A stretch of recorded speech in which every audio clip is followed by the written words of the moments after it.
గారు, ఇన్ని రోజులు మనం మాట్లాడుకుంటూనే వచ్చాము ప్రధానంగా హర్ముజ్ జలసంధి. దీనివల్ల పెట్రోల్ కావచ్చు, నిత్యావసర సరుకులు కావచ్చు, అలాగే డీజిల్ కావచ్చు, ప్రధానంగా ఆయిల్ కావచ్చు, ఈ రోజు వరకు కొరత అనేది ఏర్పడింది. దీనివల్ల మన భారతదేశంలో కొరత అనేది ప్రధానంగా ఏర్పడిందని చెప్పుకోవాలి. ఈ మేరకు ఆయన ట్రూత్ సోషల్ మీడియాలో ఒక పోస్ట్ కూడా చేయడం జరిగింది. ఏదైతే హర్ముజ్ జలసంధి ఉందో పేరుకుపోయిన ట్రాఫిక్ ను క్రమబద్ధీకరించడంలో అమెరికా సహాయం చేస్తుందని కూడా ప్రకటించడం జరిగింది. మరి నిజంగా హర్ముజ్ జలసంధి తెరవనుందంటారా? తెరుచుకుంటుందా? అదే కదా ఇప్పుడు ట్రంప్ ప్రకటన చేసిన అంటే ట్రంప్ చేయాల్సిన ప్రకటన కాదు. ఆ ప్రకటన ఎన్నోసారి ఇరాన్ లెక్కైతే ఆ ట్రంప్ ఎప్పుడు తొందరపడుతున్నాడు. వాళ్ళు ఎలా చేస్తున్నాడు తానే అంటాడు, ఎదుటి వాడు చెప్పాల్సిన మాట తానే చెప్తున్నాడు. చూస్తున్నాం నేను ఇరాన్ సర్వనాశనం చేస్తా అని అదే పలుకుతూ నాకు ఇష్టం లేదు, ఇరాన్ నాశనం చేయడం, ఇరాన్ మీద దాడి చేయడం నాకు ఇష్టం లేదు, ఎవరి శోక నాకేమైనా తప్పక చేస్తున్నాను అని ప్రపంచాన్ని పలికింది. ఇప్పుడు ఇవాళ కూడా ఈ హర్ముజ్ జలసంధి తెలుస్తున్నాం, అన్ని ఫ్రీ హ్యాండ్ ఇస్తున్నాం అని చెప్పి ఎవరు చెప్పాలి? ఇరాన్ చెప్పాలి. చెప్పాల్సింది ఇరాన్ అయితే ఆ మాట ఇరాన్ నొట్టించంటాడు. అందుకని ఇక్కడ ఏమన్నా కింద పడ్డా పైకి పడ్డా నాదేచ్చి పై చేయాలి. అమెరికా అధ్యక్షుడి మూర్ఖత్వము, వాచాలత్వము ఈ మాట అంటున్నాడు. వాచాలత్వం అంటే అధిక మాట్లాడడం వాచాలు అంటారు. కనుక ఏది పడితే మాట్లాడడం దీనివల్ల వస్తున్న సమస్య. నిజంగా హర్ముజ్ జలసంధిలో దాదాపు 1200 పైగా నౌకలు అక్కడ అయిపోయి ఉన్నాయి. వాటిని ట్రాఫిక్ క్లియర్ చేయాలంటే ముఖ్యంగా ఆ బాటిల్ లెక్క అంటాం, లేకపోతే చికెన్ లెక్క అంటాం. హర్ముజ్ జలసంధిలో ఒకేసారి అన్ని పోయి దాదాపు ఈ 15 రోజులు పడుతుంటున్నాడు అన్ని క్లియర్ కావడానికి. హర్ముజ్ తప్పగా వేయకపోవచ్చు, కానీ ఒక్కొక్కటిగా సీరియల్ గా బయటపడాలంటే ఈ 15 రోజులు పట్టే అవకాశం ఉంది. ఇక వెసులుబాటుగా తీసుకుందండి అని నేను అనుకుంటున్నాను.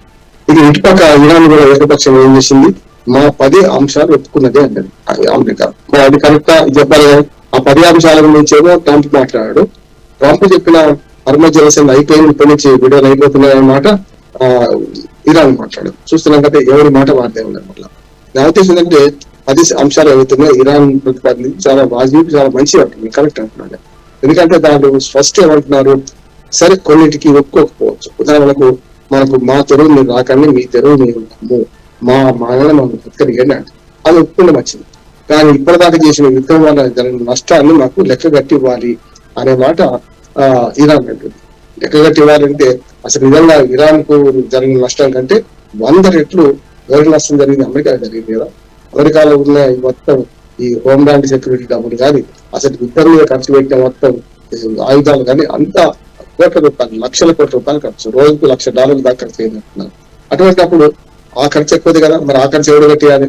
ఇద్దరు మూర్ఖులుగా కొట్లాడుతున్నారు. ఇప్పుడు ఎవరికి వాళ్ళు భరించాల్సిందే నేను అనుకుంటాను. కానీ అమెరికా అధ్యక్షుడికి ఇరాన్ ఏం చేస్తున్నారు, ఇరాన్ అంటే మాకు ఈ యుద్ధ నష్టాన్ని కట్టియమంటున్నారు. సాధ్యం కాదు. ఎందుకంటే రెండోది ఏంటంటే ఈ అమెరికాకున్న ఇరాన్ తో శత్రుత్వం ఏమో కేవలం మన ఆధిపత్యం కోసం మాత్రమే. అంటే ఇరాన్ తనకు మహిళని ఉండాలి, తను చెప్పినట్టు వినాలి, అంతవరకే అమెరికా కోరుకుంటే.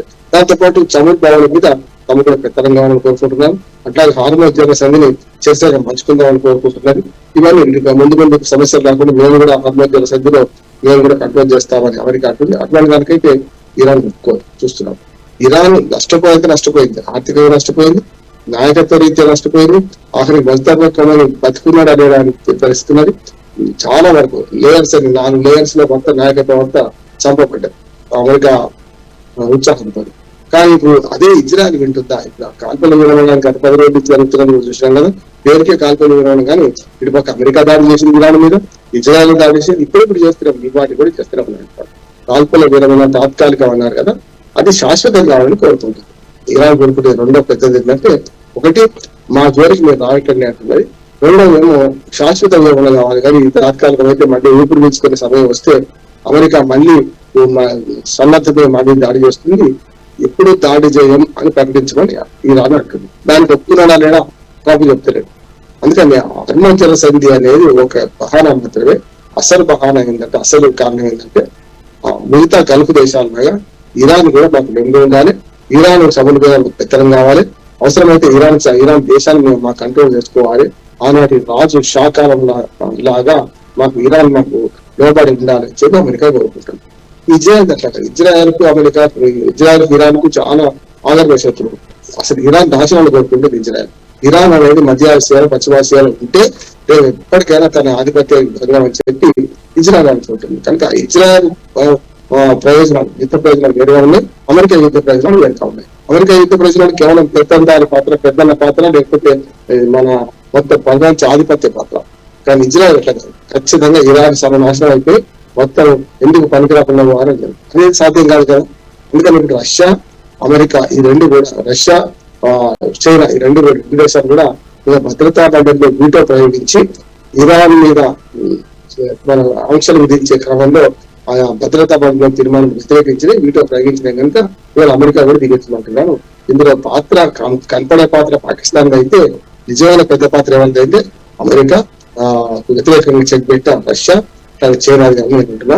చైనా రష్యా వెనుక లేకపోతే, అమెరికా వెనుక లేకపోతే, ఇజ్రాయల్ వెనుక లేకపోతే, ఇరాన్ వెనుక లేకపోతే ఇరాన్ ఒక 4 నిమిషాలు కొట్టిపడేసింది. అందుకనే ఇవాళ రష్యా, చైనా ఈ రెండు కూడా ఇరాన్ వెనుక ఉన్నాయి కనుక, ఇరాన్ వెనుకలు ఉన్నాయి కనుక యుద్ధంలో ఆయుధ సామాగ్రితో పాటు టెక్నాలజీ సహాయం కూడా చేసినాయి కనుక ఇవాళ ఇరాన్ ఇంత మొండిగా వ్యవహరించగలిగి ఇరాన్ ఇంత తప్పుకోగలిగింది.